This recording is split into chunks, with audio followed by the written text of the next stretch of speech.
tem de acompanhar o progresso das coisas. Portanto, não há evolução sem mudanças. Em muitos casos da vida, para continuar a construir, é preciso destruir.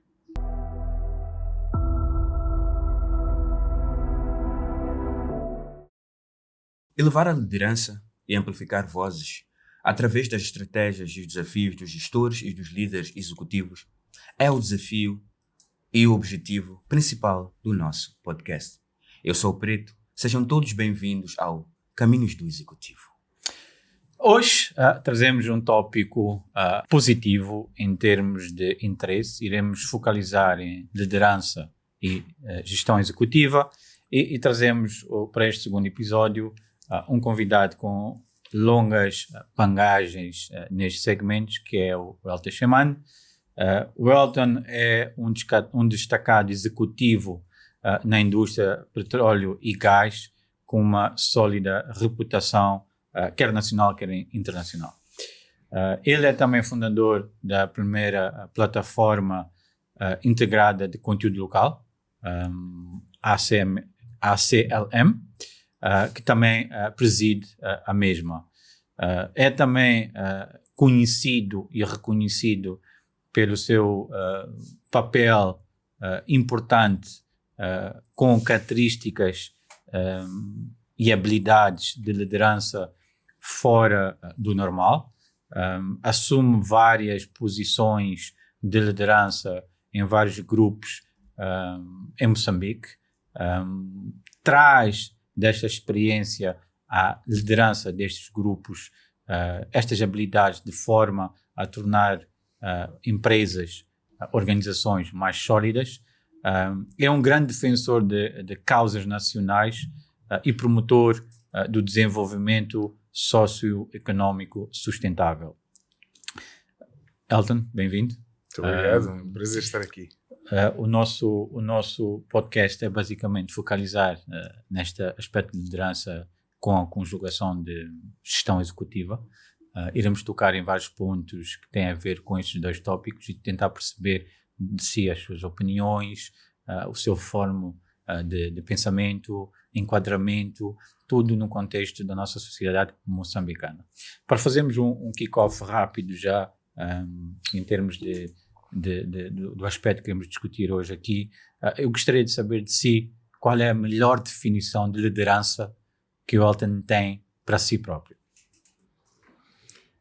Boa pergunta aí. Isto é daquelas coisas que a gente vive com elas, mas descrevê-las é um bocadinho complicado. Na minha opinião, liderança é a capacidade de persuadir, de influenciar, de orientar e de posicionar, seja uma sociedade, seja uma família, seja um negócio, e fazê-lo sempre pelo positivo e pelo positivo. E é um bocadinho, na minha opinião, a base que se define liderança.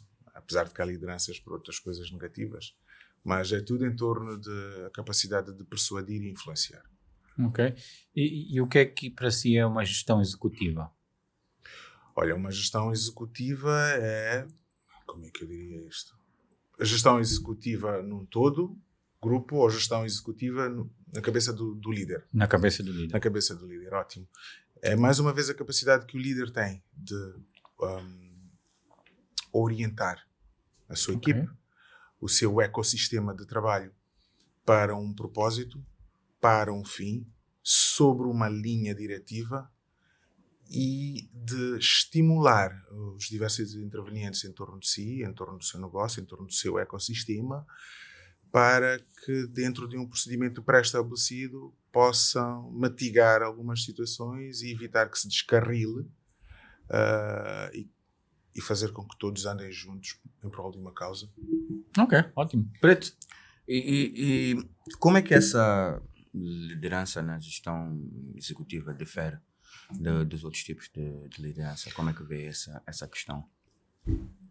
É um bocadinho em torno do scope. A liderança executiva tem a prerrogativa de, por exemplo, de ter de tomar decisões críticas, de ter de correr riscos e de assumir responsabilidades, não é? Existe uma máquina que funciona, mas funciona sobre uma liderança. E o processo de tomada de decisão é muito sensível, porque por muito que seja bem pensado por 1, 2 ou 10 pessoas, há de ser implementado de certa forma por algumas mais pessoas, não é? E o risco de compreensão da decisão que foi tomada e do que tem de ser feito pode ficar ali perdido na hierarquia. Portanto, a diferença entre um processo de gestão, de liderança num âmbito de gestão executiva é um bocadinho isso. Parte por liderar para decidir, liderar para assumir o risco e liderar para acompanhar, não é? É em 3 etapas, início, meio e fim. Diferente de um processo de gestão normal, onde há vários gestores, cada um no seu pelouro, estão todos concentrados na diretriz das atividades do seu pelouro, não é? De alguma maneira, tudo integra-se em algum ponto, não é? Mas a direção executiva é responsável por saber pensar por todos os pelouros, por saber ver as coisas bem feitas bem vistas em cada pelouro, por compreender todos e consolidar, unificar, criar ali uma bola de lã que seja fluffy para todos e pôr a máquina a andar. Os gestores executivos, normalmente, como disse agora, têm que compreender a todos. Compreender a todos os seus pelouros. Será que os gestores executivos são compreendidos por todos? Na maior parte das vezes não, arrisco-me a dizer. Mas é normal, é a natureza da coisa. Vá lá, você é um menino que gosta de jogar futebol e sente-se bem com sapatilhas, pronto. Gosta de vestir. E depois, todos os domingos, tem que ir ali a catequese e tem que vestir sapatos, por exemplo, que é o que antigamente os nossos pais obrigavam a gente a fazer. O sapato é desconfortável. Extremamente. Às vezes, e principalmente para uma criança, às vezes a criança mal compreende porque é que tem de pôr. E faz porque tem de cumprir uma decisão. Leva tempo para perceber. É preciso alguma experiência, é preciso alguma idade, como diz o velho ditado, experience is the best teacher, para perceber qual era a necessidade de calçar, não só para ir a catequese, mas para que também se adapte para o seguinte. Às vezes, absorver ordens, por exemplo, da equipe de gestão, ordens que não... por uma equipe de gestão que não foi convocada no ato de pensar sobre a decisão que foi tomada, é um bocadinho complicado. E facilmente as equipas deixam de cumprir como foi sugerido, porque encontram outros caminhos para o fazer, o que não é mau, mas que muitas vezes depois deparam-se com dificuldades e no lugar de tentar vencer a adversidade, a estratégia é voltar para trás. Portanto, é um bocadinho sensível. Decidir é um bocadinho sensível. Gerir uma decisão que não foi tomada por nós, não é? Portanto, há ali um intervalo que, e mais uma vez, o papel de um bom líder é que resolve o problema, é fazer o follow-up, não é? Estimular a equipe para estar do lado ou das cabeças que pensaram, sem que necessariamente tenha estado no ato de pensar. Portanto, é transferência de um sentimento sobre as ações que têm de ser tomadas, em detrimento de serem somente ordens.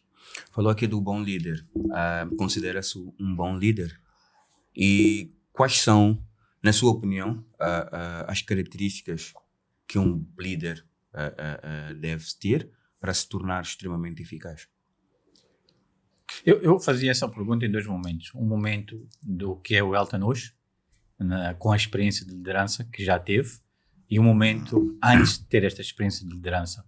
Como é que, antes de ser o líder que é hoje, pensava que era a liderança, que eram as diretrizes de liderança, enquadrando a pergunta do Pedro? Olha, boa. Eu vou começar por responder a primeira. Se eu acho que eu sou um bom líder, não sei. Não sei. Sei que o que faço e o que decido tem alguns bons resultados para mim e não só, para as pessoas e para as entidades em volta de mim e para a sociedade em que eu estou inserido. Mas isso não quer dizer que eu seja um bom líder, não é? Acho que é seria um bocadinho egocentrismo eu dizer sim, ou um bocadinho de maldade dizer que não também. Não sei se sou. Vamos ficar pelo meio termo. Agora, vá lá, eu não sei se percebi bem a questão, mas vou tentar responder. É assim, passado, presente e futuro. Olha, desde cedo eu tive de aprender a ser uma pessoa desenrascada. Eu comecei a trabalhar com 8 anos de idade, já era órfão aos 4 anos de idade, tinha que ajudar nas contas a minha avó, que é com quem eu vivia, que já era reformada, num tempo muito difícil deste país, que não havia nada, não havia sequer comida, e a vida era muito difícil. Pronto. Numa fase mais tenra, tive de aprender com a minha avó alternativas de subsistência por via dos pequeninos negócios que ela fazia, de rua, coisinhas confeccionadas em casa para vender na rua. Estou a falar disto há muito tempo. 20, 15 anos para aí. Talvez um bocadinho mais. E pronto. E saber, e porque lhe ajudava desde preparar as coisas em casa a estar na rua para vender, aprendi a fazer coisas como adquirir responsabilidade. O que é e qual é o custo de um ganho versus o investimento para ter o ganho, e como gerir racionalmente o pouco que se consegue, que no ato de receber parece muito, mas quando se volta para trás para se aplicar o que se ganhou, percebe-se que não é assim tanto. Então tive que aprender ali a fazer um rácio das coisas, e depois, olha, vai ali à esquina, vai ao mercado, apanha não sei o quê, tenta apanhar do mais barato. Isto desenvolveu em mim algumas habilidades. Eu comecei a trabalhar para um patrão muito cedo, numa bomba de combustível, e tive que aprender a ganhar responsabilidades dentro do trabalho. E isto vai lá cedo, aos 10 anos, um bocadinho mais, em diante, aos 8 anos eu já começava a partilhar contas, aos 10 anos já estava com a maior parte das contas. Isto acabou por criar em mim uma característica que é boa em alguns casos e não tão boa em outros, que é de me impor sobre as coisas. Mas no bom sentido, não é imposição autoritária, mas é tomar convicção das coisas. É convicção sobre as minhas decisões. O que não quer dizer que eu estivesse certo o tempo todo, mas assentava-me sobre o que pensava e defendia. E isto desenvolveu em mim uma característica que, inclusive, no seio dos amigos de futebol, amigos de traquinices, uma habilidade de estar alguns passos à frente deles e de tomar algumas decisões e conseguir movimentar massas. Pronto. Isso foi bom. É um bocadinho, se não muito, disso que é o meu eu hoje em dia, é o eu da minha liderança, com um bocado da vitamina do mundo corporativo, de princípios internacionais, na praia dos negócios em que eu ando, que estimula-me a ter coragem para fazer o que ninguém quer fazer. 2, ter coragem para pensar no que ninguém quer pensar. E 3, assumir o risco que mais ninguém quer assumir. Portanto, eu acho que o futuro do mundo, já tivemos Covid, já tivemos uma data de coisas, a tecnologia está a evoluir hoje em dia, os princípios de doing business, de ser e de estar numa sociedade corporativa evoluem todos os dias, o que me leva a crer com alguma certeza de que o futuro do mundo, pelas pessoas, vai ser ditado pelas pessoas que sabem fazer coisas. Hoje em dia conta muito pouco um canudo, em qualquer que seja o ramo de atividades. Ostentar um canudo, seja de bacharelato, de mestrado ou de doutoramento, é mais uma coisa. Então, o Elton acredita mais que para uma organização, o que é que seria mais importante já nesse contexto? Uma pessoa super formada, com zero experiência de atividade, ou uma pessoa que não tem nenhuma formação académica, mas tem a formação da experiência que foi adquirida durante os anos. Como líder, nas instituições que está hoje, se tem que contratar um diretor comercial, um diretor de operações, ou posições mais abaixo, o que é que prefere ter a trabalhar consigo na organização? Eu diria que os dois, mas em proporções diferentes. Para mim, o currículo é sempre bom, a formação é sempre uma mais-valia, mas nenhum dos dois é tudo. Ok. Dependente da posição e do que se pretende da pessoa, conta o caráter, conta a astúcia, e com a astúcia o atrevimento, conta a flexibilidade com que a pessoa desembaraça situações de risco para o seu próprio trabalho. E característica número 1 é que tem de ser uma pessoa com capacidade para encontrar soluções, e não problems driven. More solutions driven than problems driven. Isso vai acompanhado de experiência? Sim, em alguns casos.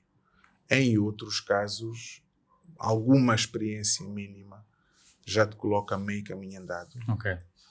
E é sempre importante que se considere e se coloque todas estas coisas na balança. Olha, eu vou dar um exemplo. A minha equipe de direção vem toda ela do oposto do que é o ramo de atividades do meu negócio. Toda ela. Mas todos tinham algumas características em comum, que serão estas que eu acabei de mencionar. E isso habilita-lhes a aprender rápido, a serem autodidatas e a quererem se colocar melhor e melhor continuamente no que fazem. Portanto, a minha avaliação, o meu departamento de RH olha para todas as coisas e mais algumas que dizem respeito ao RH by the book. Mas como a avaliação final é sempre a minha avaliação em outros critérios. Fugindo um bocadinho desta questão da liderança, talvez explorar aqui um bocado também para termos este conhecimento do nosso lado. Esta associação de conteúdo local, qual é o objetivo? Para que é que serve? E qual é a missão que tem para Moçambique? Nós temos visto algumas postagens que o Elton tem feito nas redes sociais de várias atividades que tem estado envolvido, mas sabemos que esta associação é uma coisa recente, digamos, mas para que ela foi criada? Por que foi o objetivo desta criação e o que é que se pretende que ela seja daqui para frente? Ótimo. Essa é uma boa pergunta e eu vou pedir alguns minutos a mais. Está à vontade. Muito boa pergunta. Olha, eu vou dar uma voltazinha, vou fazer um círculo, mas quando eu fechar o círculo algumas coisas vão ficar respondidas. Olha, a indústria de petróleo e gás está numa fase inicial em Moçambique, não é? Apesar de já as discussões, as negociações e algumas etapas já estarem cá há alguns anos. Entretanto, conteúdo local virou uma expressão sexy. Hoje toda a gente fala de conteúdo. Eu lembro-me aqui há muitos anos, quando eu comecei a falar de conteúdo local, ninguém sabia do que eu gostava de falar. Quando eu comecei a fazer as primeiras coisas sobre o conteúdo local, toda a gente dizia: o que é que este palermo anda para aí a fazer? O que é isso? Ninguém perca tempo. Hoje faz sentido algumas coisas que foram feitas por mim há muito tempo atrás, que só hoje têm créditos. Aos olhos de muitos, isto ele fez ontem. Não, claro. Já lá está há muito tempo. Pronto, ninguém percebia o que era conteúdo local. E quando se começou a perceber o que era, toda a gente queria falar daquilo. Toda a gente. Mas, entretanto... Típico. Ficou na moda. Virou moda. Entretanto, muito pouca gente, ou quase ninguém da maioria das pessoas que falavam, percebiam do que falavam. Para uns, para o setor privado, por exemplo, o setor privado são as empresas, os agentes económicos, não são associações, ou o que quer que seja. Portanto, para as empresas, conteúdo local era o procurement, as contratações, o negócio, não é? Para as comunidades onde os projetos estão inseridos, conteúdo local é responsabilidade social corporativa. Estas empresas multinacionais cheias de dinheiro vêm para cá, nós não temos luz, elas têm a obrigação de colocar luz e a obrigação de abrir furos de água e de construir escolas e hospitais. Uma componente social obrigatoriamente herdada por estes projetos. E há várias outras perspectivas sobre o conteúdo local. E o que aconteceu foi que as vozes que falavam, debatiam sobre isto, politizaram a conversa e politizaram uma coisa que é estritamente técnica. Ok. Isto trouxe problemas muito graves, extremamente graves para o desenvolvimento socioeconómico, extremamente graves para o setor privado, que ficou erradamente informado, deixou de fazer o que devia ter feito e agora corre um risco muito grande de perder as oportunidades. Porque criou-se ali uma narrativa, e eu vou dizer como é que se diz as coisas, ou como é que se dizia, que o governo é negligente, porque não quer colocar uma lei de conteúdo local. 2. A lei de conteúdo local é que vai salvar as empresas moçambicanas. 3. Sem lei de conteúdo local, não há negócios para as empresas moçambicanas de megaprojetos. 3 coisas extremamente erradas. A cobra 3 cabeças. Só pica, envenena e mata. Há ali uns pontinhos de verdade, mas não é essa a orientação a seguir.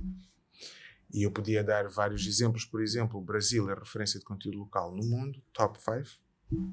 Está há décadas na indústria extrativa. Tem o país que é literalmente um continente, até hoje não tem lei de conteúdo local. Angola aprovou a 11ª lei de conteúdo local há 2 anos atrás e olha a disparidade que existe. Que ali é. Então, por que caminhos é que queremos ir? Queremos passar pelo Brasil e chegar ao Catar, ou estamos a ir a Angola e vamos parar não sei onde, para baixo? Não é? Não é bem esta a perspectiva.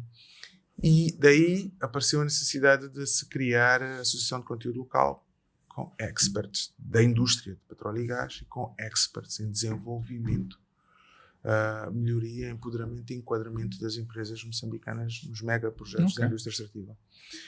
E, portanto... Chupa, Elton. Tudo isso sem uma lei para tal. Tudo isso sem uma lei. Nos países desenvolvidos e com o binóculo virado para petróleo, gás, minérios, indústria extrativa no geral e conteúdo local, a lei vem sempre para trás e vai legislando o que acontece. Nós estamos à espera que a lei apareça para legislar o que não temos, não conhecemos, não existe, para que depois não fazermos. Mas como é que qual é o guide que vocês usaram? Tem que haver um guide em termos de legislação que vocês possam ter mentalizado para fazer o kick-off. Segundo, como é que vocês hoje em dia vivem sendo uma associação? Ok. Ganho. Estou a olhar para uma perspectiva de país. Não é? Sim. Legislação. Olha, Moçambique, por incrível que pareça, a meia tanta coisa que anda mal neste país, nós estamos a mais de 60% do que seria uma lei de conteúdo local. Okay. Nós temos uma das melhores leis comerciais da região, por incrível que pareça. Eu vou dar aqui alguns exemplos. Vem aí o estrangeiro cheio de dinheiro, quer instalar uma empresa, a lei diz lá, tem que ter um parceiro moçambicano, um X de percentagem. Você tem que encontrar, se não encontram com dinheiro, dá ações e depois faz. Então, agora tenho um negócio, preciso contratar mão de obra moçambicana, vai devagar aí um estrangeiro para 10 moçambicanos. Portanto, nós temos algumas coisas muito boas, nem tão boas para esta indústria, mas que são muito boas no geral, comparado aos países da região, que já nos colocam a mais de 60% do que seria uma lei de conteúdo local. Daí em diante é oil and gas specifics, coisa que nós não temos capacidade para avaliar e legislar. Entretanto, há outros instrumentos do governo, do regulador, como políticas, etc., que são mais orgânicos, são mais flexíveis, que existem, estão lá, que impõem a estes investimentos muitas coisas em benefício dos moçambicanos. Mas o problema é que isto são instrumentos legais como todos os outros. Se eu perguntar, conhece a legislação moçambicana, já leu algum livro sobre isso, quantas páginas viu? O que é que sabe das leis? Só se tiver algum problema que lhe implique é que vai saber o que é. Claramente. Não é? As coisas temos que lá. Procurar. Ninguém Digamos, vai lá um livro de cabeceira que a gente tenha para se educar quanto a isso. É igual. O papel das empresas é fazer negócios, é ganhar dinheiro. E elas focam-se no que fazem. Portanto, dificilmente tem alguém internamente, é um custo muito alto ter uma pessoa que anda atrás das legislações. Pode ter um jurista, mas não anda atrás da legislação como tal. Então, aí vem o papel das associações económicas, que são fundamentais para influenciar positiva ou negativamente os seus membros, uma sociedade, uma camada empresarial. E não só. E daí a questão, a falta de percepção sobre o que é conteúdo local gerou uma má conversa que trouxe uma má orientação para o setor privado. A narrativa de que se não há lei, não há nada, as empresas cruzarem os braços. As empresas estão preparadas, todas elas, da mais pequena à maior, a melhorar alguma coisa em si quando tem uma oportunidade visível à sua frente. Desde que alguém lhes diga, é possível fazer, só tem que considerar este e aquele critério, que se os atingir, já têm os critérios mínimos para se tornar elegíveis. Elas investem nelas mesmas. É a oportunidade que lá está à frente. Portanto, é um bocadinho isto. E a ACLM não é uma associação que olha para o seu umbigo só, ou seja, que trabalha só para os seus membros. Não, é transversal, é mais uma ferramenta técnica para trabalhar com todas as outras associações, com o governo, com os operadores da indústria e criar ecossistemas que promovam o setor privado moçambicano, que aproximem a oferta da demanda, porque daí para frente é uma questão de custo-oportunidade, preço, qualidade do serviço de cada empresa oferece na porta da sua oportunidade. Não é diferente. Apesar de promover o setor, a sua associação conseguiu claramente promover uma organização positiva e engajadora. Sim, uma das primeiras coisas que tivemos como missão, quase que imposta, social, era reduzir esta fricção que existia. O lado moçambicano, empresas a apontar o dedo ao governo, o lado moçambicano, empresas a apontar o dedo aos multinacionais e aos investimentos, e vice-versa. Era reduzir esta fricção e dizer, olha, precisamos andar todos juntos. Não é? Em nenhum canto do mundo nisto funciona o governo agir por si só e resolver os investimentos por si só, o setor privado. Isto tem que funcionar. E porque nós já o fazíamos, apoiamos a entidades fora do país, governos, reguladores, em outros países, em África e não só. Portanto, já temos alguma bagagem, alguma experiência, trouxemos factos reais, porque esta associação não é uma associação lobista, não é uma organização de todo lobista, é mais um think tank. Ok? E a sua missão é gerar valor acrescido e criar corredores para que cada um, dentro das suas capacidades, atravesse. Nós não empurramos ninguém para lá, não puxamos ninguém para a mão, fazemos de igual que fazemos por todos. Então é basicamente criar pontos de facilitação para... Isso implica resolver alguns problemas técnicos que os outros não percebem, não é? E abrir a porta para que... Em algum momento, desculpa, eu estava em algum momento, por esta associação ter essa capacidade de desembaraçamento e ter que resolver esses problemas técnicos que os outros não conseguiam, porque a priori queriam sempre que se criasse a tal lei. Que problemas tem enfrentado a associação neste momento e quais são os planos que tem para daqui a 2, 3 anos? Eu trocava a palavra problemas por desafios que neste momento, considerando esta implementação, este passado, o atual presente, obviamente com os desafios que existem, o que é que o Elton pensa que pode ser esta associação em 5 anos? Ok. Desafios, eu diria todos e mais alguns. Mas nós já estamos tão amadurecidos e já gostamos tanto disso que eles já não nos soam desafios. Faz parte do dia a dia. Faz parte agora. do dia a dia. Eu vou dar um exemplo peculiar, um exemplo de kindergarten. Nós temos de falar constantemente com a indústria. Com a indústria, o desafio é falar a língua deles. Perceber, exato. E depois temos que virar para o outro lado e falar com o setor privado. Com o setor privado, temos que mudar a linguagem para falar o empresariês.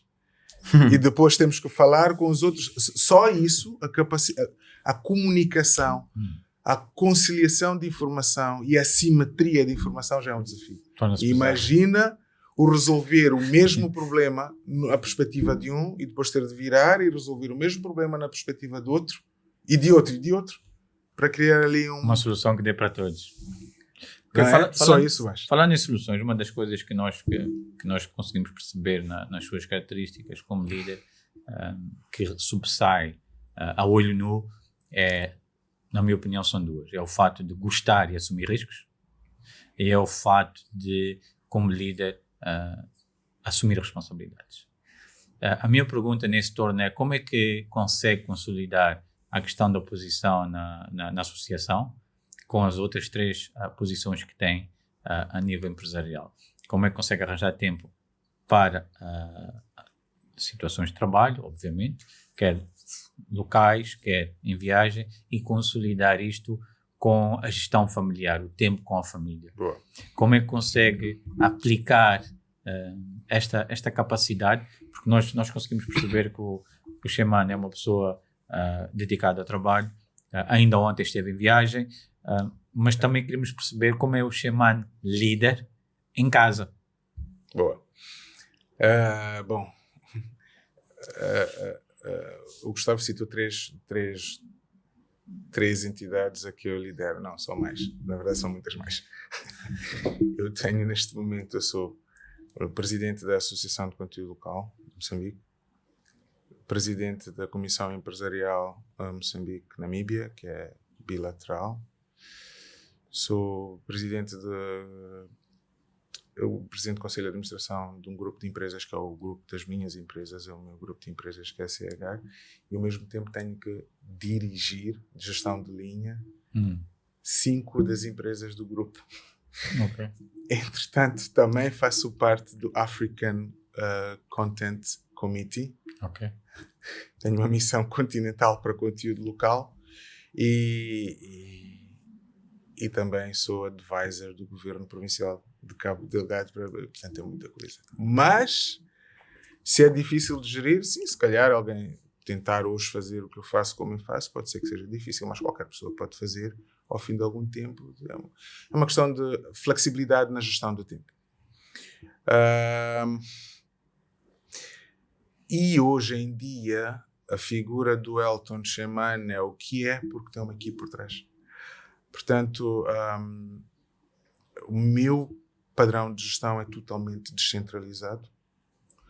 Eu gosto de partilhar, de estimular os meus colaboradores todos, desde o de base, que eventualmente a limpar a mesa possa partir uma garrafa ou um instrumento decorativo, assumir responsabilidade sobre aquilo, o que não quer dizer que ele... Quer dizer, não é demonizar a situação, mas saber ter a coragem de dizer, olha, fui eu que parti. Assumir responsabilidade, colocar as coisas na mesa, que assim é mais fácil de gerir com quem tem de repor, por exemplo. Fazer um plano sobre como vai fazer. Olha, não tenho agora 50 meticais para comprar a garrafinha de vidro que estava aí decorativa. Não pode ser comprada hoje, vai ser comprada daqui a 2 semanas. Há um planeamento que depende de transparência. Isso depende de alguns valores dos trabalhadores. Eu tenho uma estrutura completamente descentralizada, de topo à base, que comunica-se muito bem e que planeia ela toda junta, o que facilita muito o meu trabalho. Em alguns casos, trazem problemas para a mesa a toda hora, de minuto a minuto. Mas são problemas que já têm, se calhar, meio caminho de solução feita. Portanto, a minha equipe já tem a habilidade para andar sem mim, apesar de que acham que precisam sempre de mim. Claro. Isto ajuda muito, mas ainda assim não compensa muito o tempo que eu perco. Mas, como eu não tenho muitas coisas na vida, é só trabalho e família. Por incrível que pareça, tenho sempre tempo para os meus 6 filhos e para a minha mulher. 6 filhos. E parte por gerir em casa também uma família. Calculem. Ter 6 filhos, 6 cabeças, com disciplina e em ordem, não é nada fácil. Não é uma missão nada fácil. E graças a Deus tenho. E como é que faz isso? Se calhar é um bocadinho de liderança, de mostrar com ações e por factos o que é um bom comportamento em detrimento de ditar regras só. E é... Como é que diz o ditado? Mas é liderar fazendo, não é? Eu, na minha casa, sou carpinteiro, sou pedreiro, sou mecânico, jardineiro, eu adoro cuidar de plantas. Portanto, é de mostrar estes valores e a mostrar aos miúdos e à família na geral, que é com a mão na massa que se consegue resultados, que é correr o risco de estragar a tentar fazer certo, que se depois aprende a remediar, e é um bocadinho isto, portanto, a estar ali e a mostrar, e, epá, eu acho que molda o caráter da família no geral, melhor do que com um checklist. Isto não se faz, isto faz-se assado, isto faz-se. E considerando nisso, falamos aqui um bocado do emocional. Como é que o xamã definiria, em termos de inteligência emocional na gestão executiva? Como é que trazia isto de forma a não afetar não só a tomada de decisões ou análises de certas matérias para tomar decisões? Emocionalismo é perigosíssimo na gestão corporativa, executiva. Em mais de 90% das situações, quaisquer que sejam de trabalho, de um executivo, líder, emoções é tudo para o que ele não pode vergar. É crítico gerir situações à base de emoções.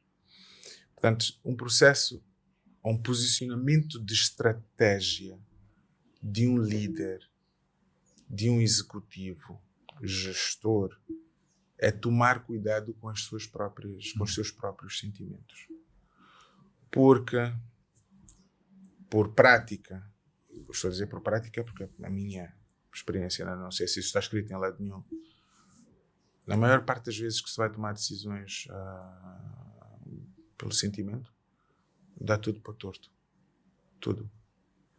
Então, é preciso ter, por muito que seja a pessoa emocional, seja uma pessoa sentimental e que se toque com tudo e mais alguma coisa, às vezes é preciso saber não ir por aí e ser mais racionalista, o que quer ao mesmo tempo dizer ser um bocadinho frio.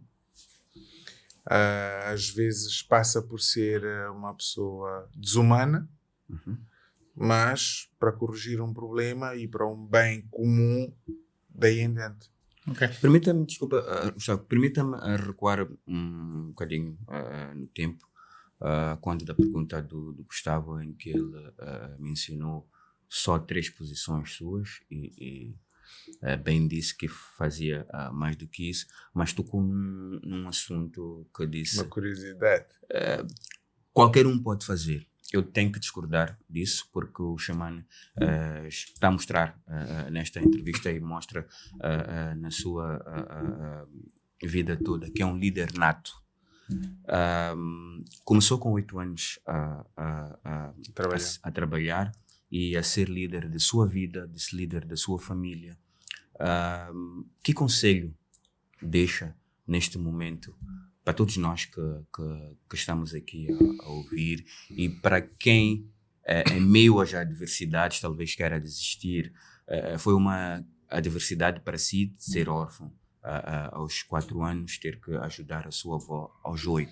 E pegou tudo isso e transformou em algo belo e valioso que tem hoje. Boa. O primeiro conselho seria de que não há evoluções sem mudanças.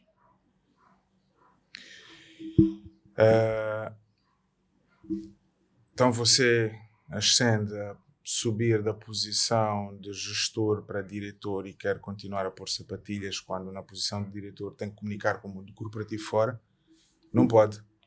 Tem que cortar. Já não pode pôr sapatilhas, tem que pôr casaco, sapato, gravatas. Quer ir dali a seja lá qual posição for, tem de acompanhar o progresso das coisas. Portanto, não há evolução sem mudanças. Em muitos casos da vida, para continuar a construir, é preciso destruir alguma coisa. O segundo conselho que eu daria, isto também para a próxima geração, é aprendam a correr riscos. Ganha-se muito mais a correr riscos do que a evitar riscos. Atenção, riscos na medida, Claro. não é? Aprende-se mais quando se tenta perceber para além daquilo que se foi explicado, que só perceber uma coisa para além do que foi explicado já é um risco, porque corre o risco de desaprender o que aprendeu, de tentar fazer uma coisa para além dos limites a que foram estabelecidos é um risco enorme ainda, mas é para lá da linha vermelha que o mundo é verdadeiramente, como é que eu diria isto? É real, não é? Do vermelho para cá é a zona de conforto. É o que foi pré-estabelecido, limpou-se ali algumas coisas, mitigaram-se o risco e criaram-se barreiras de proteção. Mas o mundo é muito para além disso. O crescimento é muito para além da nossa zona de conforto em todos os aspectos. O desenvolvimento e a prosperidade é totalmente fora da zona de conforto. Portanto, para atravessar a zona de conforto é preciso aprender a correr riscos. O Elton tem algum mentor? Tive, que é uma pessoa que... E era uma mulher. Boa. Uma pessoa do ramo da educação, quem eu respeitei, trabalhei muitos anos da minha vida, 10 anos era muito miúdo, se calhar, olha, foi aí que eu entrei para o mundo corporativo. Foi há muitos anos, eu era muito jovem, e foi numa organização não governamental norte-americana, e tinha uma pessoa ali formidável, o nome dela é Célia Diniz, ela já não é viva, infelizmente. Que Deus a tenha. Que Deus a tenha. Já na altura ela já era uma pessoa da terceira idade, muito correta, muito distinta, muito frontal e muito meticulosa. Epá, eu nem lembro quantas vezes eu apanhei um puxão de orelhas, literalmente puxar a minha orelha quando não se fazia, aquilo era feio. Nesse tempo já ainda era permitido. Era Para o nosso crescimento sempre. Yeah.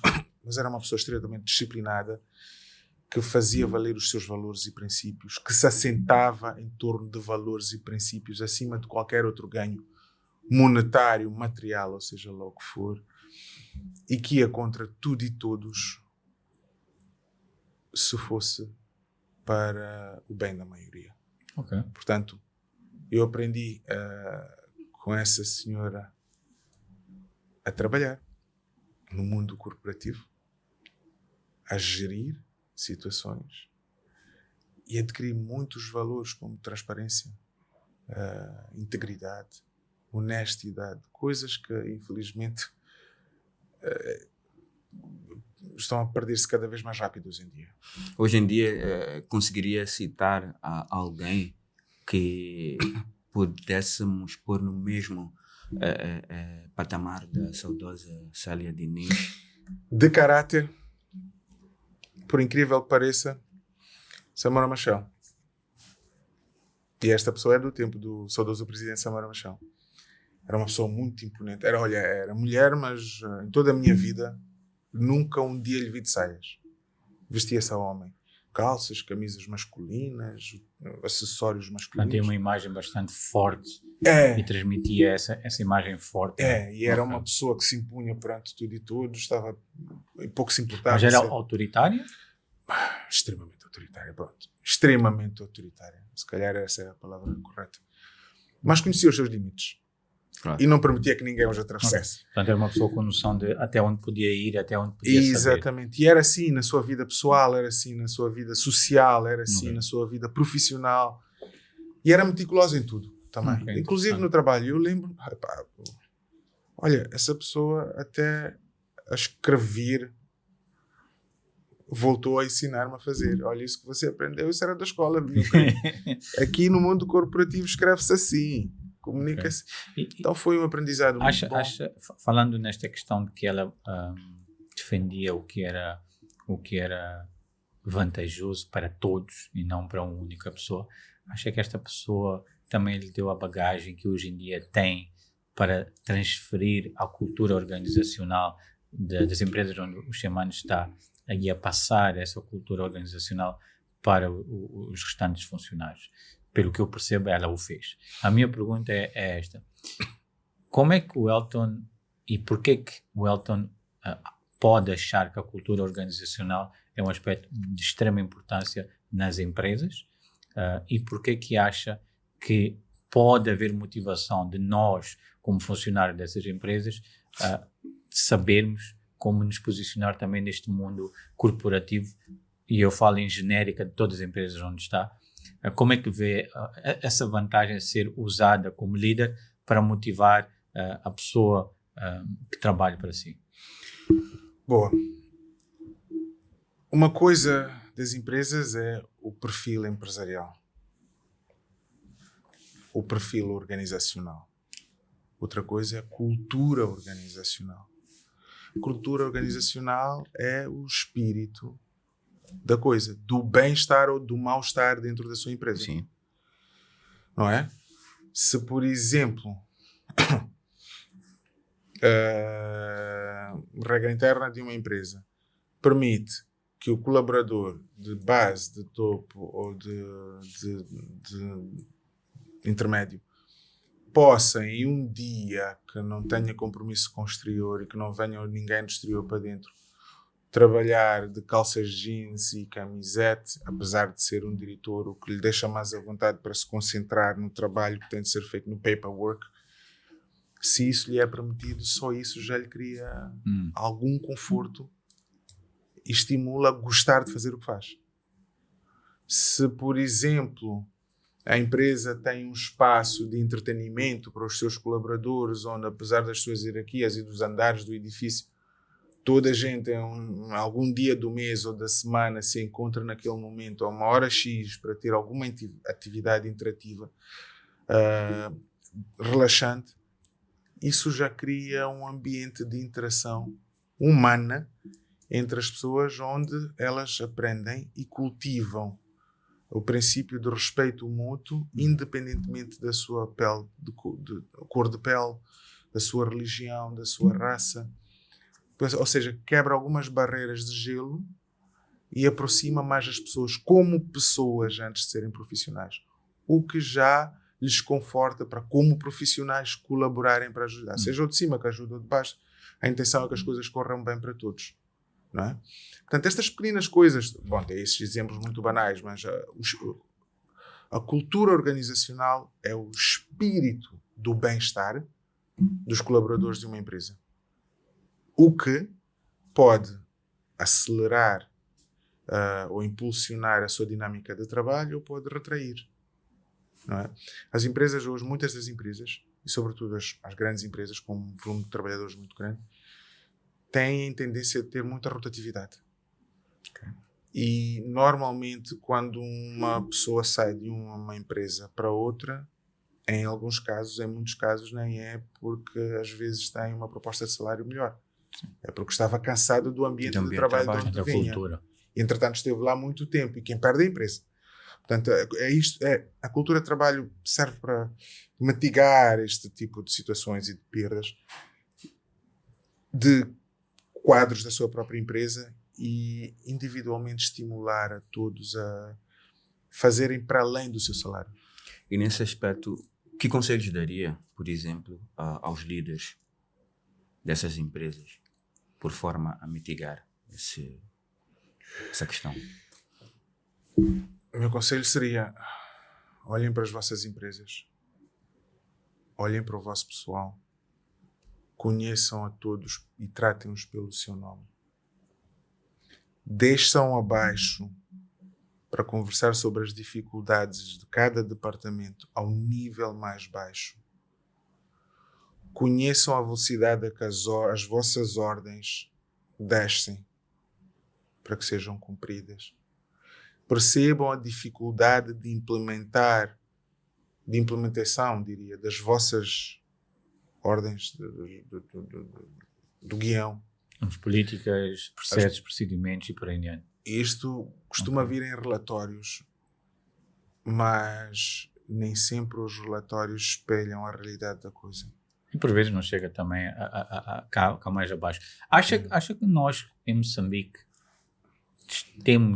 estamos a criar condições para que tenhamos bons líderes que possam subsair daqui a 10, 15 anos? Não. E porquê? Eu acho que não. O que é que está a faltar nesta educação, chamemos assim? A educação. É a educação que está a faltar. Para já, a qualidade do nosso ensino, do primário ao universitário, muito mal. Caótico. No meu tempo, nós tínhamos uma coisa que chamava-se artes e ofícios. Você está a aprender Uma atividade, literacia, basicamente. mas em paralelo aprenda a fazer alguma coisa. Tínhamos carpintaria, conhecer o martelo, saber como pregar. Tínhamos várias coisas. Eletricidade, desde a fase tenra. Hoje em dia não. Hoje em dia toda a gente vai para as universidades é para aprender a teoria e não aprender a fazer. E depois, quando são formados, são projetados para um mercado em que é mais de lobismos do que de intelectuais, em que o espelho e as referências, os influencers, como se chamam, são uma coisa na rede social e outra coisa totalmente diferente No dia a dia. no dia a dia, são de total arrogância e prepotência e não há valores. Não há. Antigamente, de onde eu venho, as pessoas eram o que eram primeiro por ser o que eram. Não tem nada a ver com o seu tamanho do bolso, se é de uma família Rico ou não. de rico Mas ou acha que não, nós, etc. como pais, somos também culpados por não passar aquilo que os nossos pais passaram para nós em termos de valores, em termos de cultura e de posicionamento? Somos. Porque E acha que isso é por quê? Falta de tempo, falta de interesse? Ou porque é que nós, é o como ambiente pais... em que nós inserimos os nossos filhos. Ok. Esta geração de executivos bem posicionados, se reparar, todos eles têm um denominador comum do seu passado. Sim. Porque era a época. Não havia empresários ricos e não sei o que. Era o Estado, as empresas do Estado e as cooperativas. Sim. Para fazer bicha para a comida. Com os cartõezinhos Com os que iam lá cartõezinhos. picar. Portanto, é uma geração de pessoas que venceram adversidades, souberam tirar-se para as oportunidades da vida, correram risco, hoje têm o que têm. E que dão o seu melhor, na melhor das intenções, para fazer com que os seus filhos não passem pelo que passaram. Portanto, Facilitamos. vivem de antecipar possíveis desgraças para mitigar o risco. Portanto, é fazer a cama deles e ter a vida arrumada para sempre. Não é mau. Totalmente correto. Como pais, como Porém, enquadra-se. Sim. Porém, é preciso ao mesmo tempo transmitir valores ou demonstrar ou expor os filhos à realidade para além da sua condição de vida. Uma coisa que eu faço muito olha, os miminhos é inevitável com os pais. Hoje a gente critica os pais porque dão celulares aos filhos cedo. Muito assim. Ou porque os filhos estão muito tempo na televisão e nas internets. O mundo está assim. Hoje em dia, o computador é para estudar na primária. Internet é para estudar na primária. Sim, deixou de ser um luxo que no passado era. E estas coisas, estas janelas para o mundo são portas para trazer coisas perigosíssimas para as diferentes fases de crescimento de uma criança.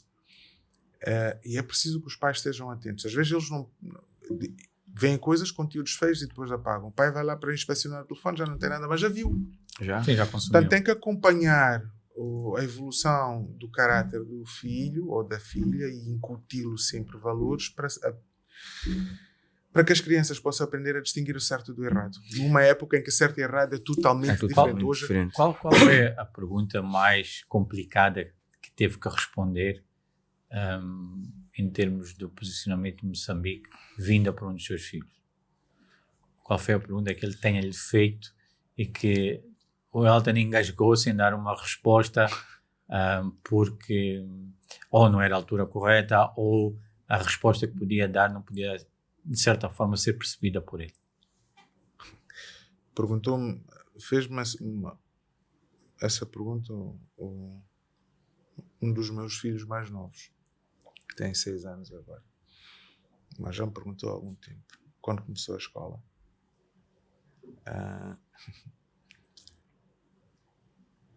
Como é que ele fez a pergunta? Que foi doce, foram doces as palavras, mas foi pesada a essência. Quero ver se me lembro. Um agridoce. Mas um doce agressivo, é isso? E foi porque ele começou a prestar muita atenção nos meninos desfavorecidos na rua. Ok. Vai lá, os mendigos, não é? Ele fez uma pergunta lá para... Tinha o alcance que tinha, muito pequenino na inocência dele, mas soou-me muito pesado que ele me perguntou. Já estava a aprender as províncias e o país, os nomes e as coisas. Porquê que em Moçambique tinha tanta gente pobre? Pronto. A avaliar pela inocência, eu podia ter dado uma resposta, não é? Mas isto fez-me ver as coisas ao meu nível. Mas estou a pensar realmente o que é que... Mais do que ter muita gente pobre, temos muita gente que não tem escola, temos muita gente que não tem água, temos muita gente que não tem assistência médica, medicamentosa, temos muita gente que não tem transporte decente, porque Moçambique não é Maputo. Sim. A realidade de Moçambique está lá fora. E eu apanhei uma branca, porque ele fez uma pergunta que, por ele ser filho pequenino e eu ser pai, podia ter respondido assim, mas Claro. como a pergunta fez-me ali uma coisa na cabeça, e eu apanhei uma branca um tempo. Até voltar a mim para perceber que era só responder a pergunta ao meu miúdo, fiquei com a cabeça a girar com muitas coisas e a repensar no meu papel na sociedade. Claro. Uma simples pergunta fez-te É. destapar muitas coisas. E eu ia voltar um bocadinho à pergunta que o Gustavo fez, que é como é que os pais, e que exemplo podem ser dados aos pais. Olha, uma coisa que eu faço muito para os meus filhos, por um lado, é evitar que lhes falte alguma coisa, apesar de faltar. Por outro lado, pelo mesmo lado, ao dar as coisas que a gente pensa que está a limitar, essas mesmas coisas são demais. Mas o que eu faço para equilibrar é abrir a porta, escolher um mundo. Ele ver a realidade Os pelos seus amigos próprios. os amigos dos rapazes, dos mais novos, sobretudo. Os mais velhos já são de outra época. 23 anos. Os amigos dos mais novos são os meninos vizinhos da rua, os mais desprivilegiados. É verdade.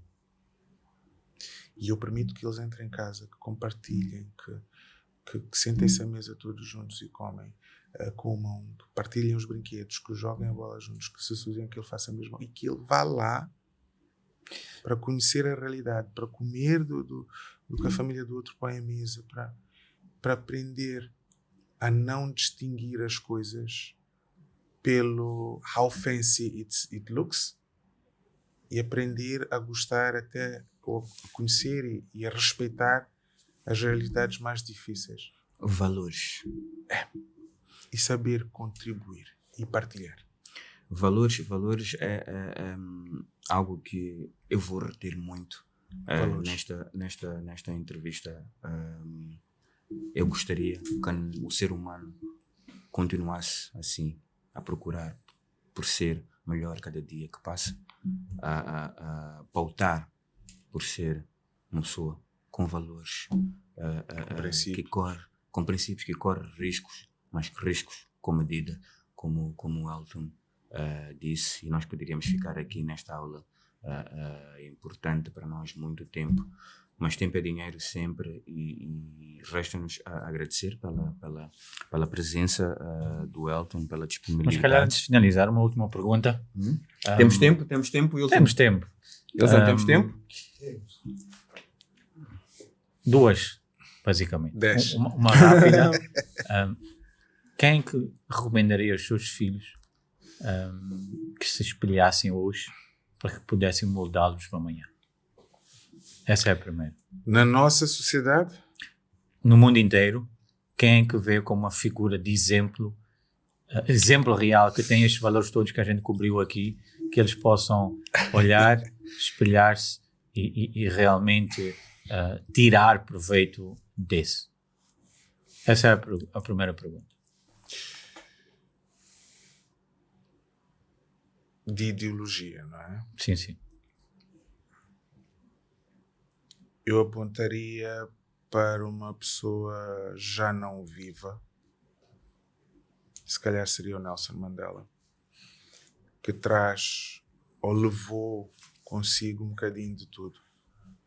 dos problemas mais difíceis da vida, das adversidades mais difíceis da vida, que assumiu a posição e dos maiores riscos de uma sociedade, que é enfrentar um sistema, desafiar o sistema, Ser resiliente. lutar exatamente com o sistema para mudar e melhorar a sociedade. Portanto, eu acho que sobre correr riscos, ele é o exemplo o topo dos exemplos que um ser humano como pessoa pode ter sobre correr riscos e sobre enfrentar a consequência dos riscos que assumiu. A questão da Também, responsabilidade. da responsabilidade sobre os seus atos, também é um bom exemplo. E de saber aprender e fazer uma leitura da vida sempre pela positiva, para não viver sobre as cicatrizes das consequências pelas quais passou, estar preso. Mas, no caso do Mandela, quando encontrou a liberdade, preferiu seguir a sua vida à base dos princípios que levaram-lhe para a cadeia, É verdade. e não do período em que esteve preso. Portanto, ele esqueceu, soube perdoar e basicamente teve a capacidade de união. Portanto, fez valer o princípio da sua luta, o princípio do seu desafio, para, quando teve a oportunidade, verdadeiramente materializar e não se vingar. Portanto, Isso é pôr verdade. sempre em balança o bom e o mau, e saber inclinar-se sempre para o mau, Ok. para o bom, porque para se ser bom é preciso se conhecer o mal e passar por ele. Ganhar experiência. Infelizmente, às vezes o mal é tão pesado que as pessoas acabam por se reconfigurar e tornarem-se pessoas não boas. Mais negativas. A minha última pergunta era, entre nós ou não, para o Elton, quem é a pessoa que o Elton gostaria de sentar-se à mesa? Com quem e porquê dessa pessoa? Vladimir Putin. Porquê? Apesar do lado mau das ações dele, ele é um bocadinho uma pessoa que eu admiro muito, de caráter. Ok, interessante. É o demónio do momento, não é? Qual era a pergunta Desde que lhe a Segunda faria? Guerra Mundial. Isto não tinha pensado nisso, mas eu havia, na minha perspectiva, aquela é uma pessoa que antecipou anos à frente tudo o que está, pelo que está a passar. Como todas estratega. as decisões. Eu faria duas perguntas. A primeira é: como é que funciona a capacidade dele de planear e de executar e de estar na posição em que está quando o mundo inteiro está contra, manter-se firme. Sólido. Yeah. E a segunda pergunta que eu lhe faria é: como é que ele depois pensa remediar o que está a fazer? A minha questão, eu não olho para o Putin, guerra à Ucrânia, não é esse No lado contexto do geral, Putin. basicamente. Ok. Ou seria, what lies next? E depois? Ok? Haveria de ouvir uma explicação sobre as balas e bombas que estão a fazer as desgraças e tirar vidas hoje. E depois, como é que se corrige isso? Essa seria a pergunta que eu faria. Ok, interessante. Elton, obrigado pelo tempo aqui obrigado. connosco, pelos insights, experiência, por partilhar esta parte pessoal também de si e da liderança que traz para exemplo dos seus filhos. Obrigado por estar cá. Obrigado. Por nós é o fim de mais um episódio. Esperamos por si no próximo. Meu nome é Gustavo Cruz. Sejam prudentes, tenham valores, corram riscos. Até lá. Obrigado.